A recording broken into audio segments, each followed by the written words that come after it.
اور سیدنا عمر کو کن لوگوں نے شہید کروایا، یہ بھی اگر ہم کھولیں گے تو پھر اس کو ڈیپ ڈگ کرنے سے بھی آل امیہ ہی آتی ہے.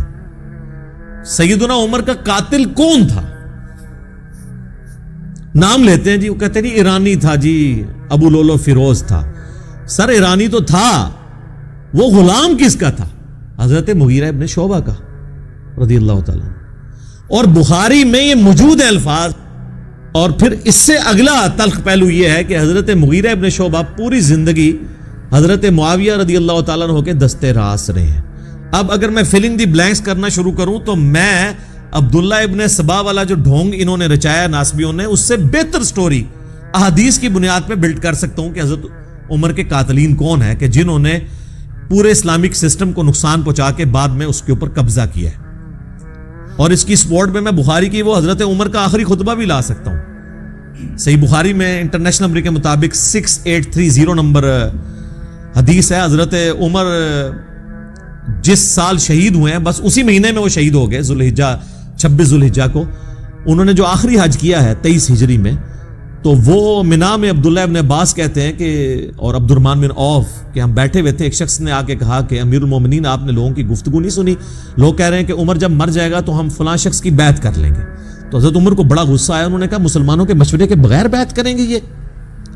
اور انہوں نے کہا میں ابھی منا میں خطبہ دیتا ہوں اور میں اس ایشو کو یہیں پر ختم کرتا ہوں. تو عبد الرحمن بن عوف نے کہا کہ چند لوگوں نے بات کیا، پبلکلی اس کو ہائی لائٹ نہ کریں. کون سی یوٹیوب پہ ویڈیو آ گئی ہے؟ اگر یوٹیوب پہ ویڈیو آئی ہوتی نا تو حضرت عمر کا بھی پھر خطاب یوٹیوب پہ ہی آنا تھا. جب فتنہ عالمی ہوتا ہے نا پھر اس کے لیے عالمی بیانیہ آتا ہے.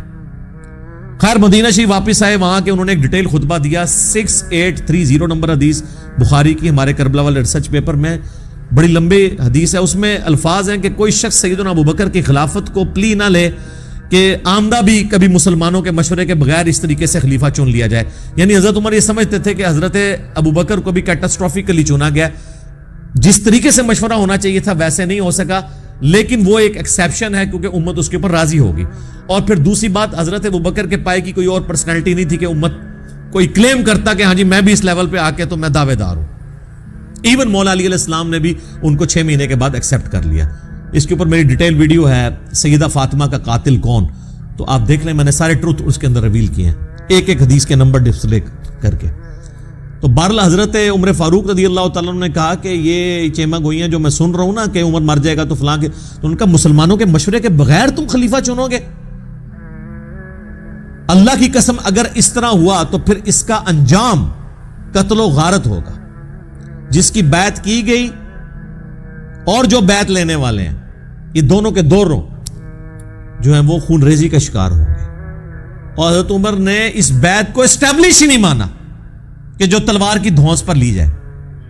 تو یزید ابن معاویہ کی بیعت جو ہے تلوار کی دھونس پہ ہوئی ہے. کہتے ہیں جی وہ صحابہ نے بیعت کر لی تھی. کس طریقے سے بیعت کی تھی تاریخ نہیں، بخاری مسلم بتاتی ہے. انشاءاللہ میں آج سب کچھ کور کروں گا. ریسرچ پیپر میں تو میں نے کور کیا ہے، اس کے علاوہ کئی ایک ویڈیوز کے اندر کور کیا ہوا ہے.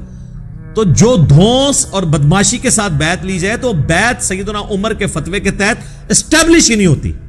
جب بیعت اسٹیبلش نہیں ہوگی تو لہٰذا اس بیعت کے خلاف کھڑے ہونے والے کو خروج پر مبنی نہیں مانا جائے گا، بلکہ وہ قیام حسینی ہے.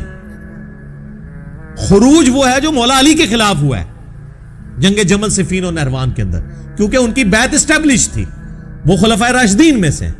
اس کو بھی میں انشاءاللہ ڈسکس کروں گا. تو یہ میں نے تمہیداً گفتگو کی ہے تاکہ ایک اوورال ڈاکٹرن کلیئر ہو کہ اصل ایشو سیدنا عمر کی شہادت سے شروع ہے. اور اس کی پریڈکشن پہلے ہی صحیح بخاری اور صحیح مسلم میں نبی الاسلام کی احادیث موجود ہیں. اور بلکہ یہ تو ایک پورا ایک ٹاپک ہے دلائل النبوہ کا. امام بیہقی نے آلموسٹ 3500 احادیث پر مشتمل کتاب دلائل النبوہ لکھی ہے. اس میں ساری نبی الاسلام کی پروفیسیز ہیں کہ آپ علیہ السلام کو ہم اللہ کا نبی اسی لیے مانتے ہیں کہ آپ نے اپنی وفات کے بعد 10 سال کے بعد، 20 سال کے بعد، 30 سال کے بعد، 50 سال کے بعد، 100 سال کے بعد، 500 سال کے بعد، ایون قیامت تک آنے والے واقعات بتائے ہیں اور وہ اسی طریقے سے ہوئے ہیں. امام بیہقی نے اپنے زمانے تک تو وہ چیزوں کو جمع کیا. ان کی وفات ہوئی ہے 458 ہجری میں، تاتاریوں کا فتنہ بھی ان کے بعد آیا ہے، حالانکہ تاتاریوں کے فتنے کی حدیثیں بخاری مسلم میں موجود تھی. امام بیہقی نے وہ دیکھا نہیں ہے، لیکن ہم تو آج کہہ سکتے ہیں وہ بھی پورا ہو گیا. عمار کو باغی جماعت قتل کرے گی، یہ اس کے اندر ہے. میری بیوی پر حوب کے کتے بھونکیں گے، سیدہ عائشہ پہ بھونکے جب جمل کے لیے نکلی. اسی طریقے سے جتنی بھی پروفیسیز ہیں یہ سب کے سب دلائل النبوہ کے اندر موجود ہیں. یہ ایک پوری کتاب ہے جس کی بنیاد پہ ہم نبی علیہ السلام کو ایک جنگجو بادشاہ نہیں مانتے بلکہ اللہ کا پیغمبر مانتے. دلائل النبوہ کو اگر احادیث کے خزانے سے نکال دیں تو کوئی شخص بھی رسول اللہ صلی اللہ علیہ وآلہ وسلم کی جنگوں کو جسٹیفائی نہیں کر سکتا، کیونکہ اگر صرف جنگوں کے ذریعے فتوحات کرنے کا نام اللہ کی غیبی تائید ہے تو سکندر اعظم نے بھی کی ہے. چنگیز خان نے تو انسانی ہسٹری میں سب سے زیادہ فتوحات کی ہیں، اور برٹش امپائر کی امپائر تو دنیا کی سب سے بڑی امپائر تھی. نہ رومن امپائر اس کا مقابلہ کرتی تھی، نہ مسلم کی امپائرز، ایون تاتاریوں سے بھی بڑی امپائر تھی ان کی.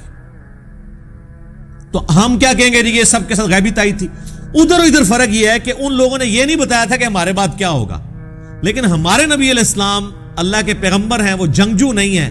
انہوں نے بتایا کہ میرے بعد اس طرح بگاڑ ہوگا. ایک ایک بندے کو انہوں نے پوائنٹ آؤٹ کیا اور من و ان پورا ہوا ہے. یہ اس چیز کا ثبوت ہے کہ نبی علیہ السلام ایک جنگجو نہیں تھے بلکہ اللہ کے پیغمبر تھے. امام المجاہدین ہیں، وہ جہاد اور قتال کا دنیاوی بادشاہوں کی جنگوں کے ساتھ کوئی لینا دینا نہیں، نعوذ باللہ من ذالک. تو بخاری اور مسلم کی ایک حدیث ہے، یہ حدیث بھی آپ کو دلائل النبوہ کے اندر مل جائے گی، بخاری مسلم دونوں میں حدیث ہے. نبی صلی اللہ علیہ وآلہ وسلم نے ارشاد فرمایا، میری امت اور فتنوں کے درمیان ایک دروازہ ہے، جب وہ دروازہ توڑ دیا جائے گا تو میری امت پہ فتنے ٹوٹ پڑیں گے. اور وہ دروازہ توڑا جائے گا، کھولا نہیں جائے گا. پھر آپ نے فرمایا وہ دروازہ عمر ہے. سیدنا عمر کو قتل کیا گیا تو مینجمنٹ کمزور ہونا شروع ہو گئی. سیدنا عثمان بے شک خلیفہ راشد تھے، لیکن ان کی مینیجریل سکلز سیدنا عمر والی نہیں تھی. پھر وہ بہت بڑی عمر میں خلیفہ بنائے گئے، 70 پلس کے ہو چکے تھے. اور پھر کئی ایک چیزیں جو میں آج ڈسکس نہیں کرنا چاہتا.